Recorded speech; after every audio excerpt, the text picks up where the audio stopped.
எல்லாருக்கும் வணக்கம்.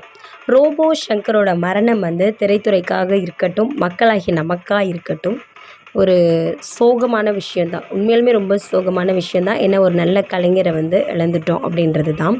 பட் அவங்கள ஃபேமிலிக்கு இது எப்படிப்பட்ட விஷயம் அப்படின்னா, மிகப்பெரிய லாஸ். அதுலேருந்து அவங்க கடந்து வர ரொம்ப கஷ்டப்படுவாங்க.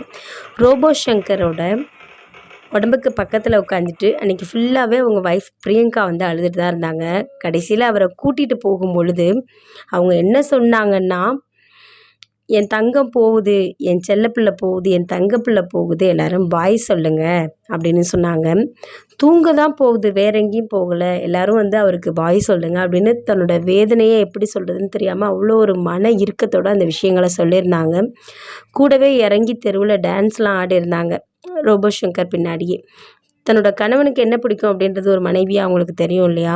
ஸோ இதை பார்த்த மக்களாகிய நம்ப என்ன மாதிரியான கமெண்ட் போட்டோம் அப்படின்னு, நம்ம வந்து மனிதர்களே இல்லை, மனித மிருகங்கள் அப்படின்னு தான் நம்மள சொல்லணும் அப்படின்ற மாதிரி தான் இருந்தது. ஏன்னா புருஷ சத்த கவலையே இல்லாமல் தெருவில் இறங்கி எப்படி கூத்தாடிட்டு இருக்கு பாரு, கூத்தாடியை கல்யாணம் பண்ணால் எப்படி தான் அப்படின்னு சில பேர் கமெண்ட் போட்டிருந்தாங்க. இன்னொன்று, அவ்வளோதான், இன்னும் கொஞ்சம் நாளில் அது பாட்டுக்கு அது வாழ்க்கையை அது வாழ ஆரம்பிச்சிரும், நமக்கு இருக்கிற கவலை கூட அது முகத்தில் கொஞ்சம் கூட தெரியவே இல்லை அப்படின்ற மாதிரிலாம் சொல்லியிருந்தாங்க.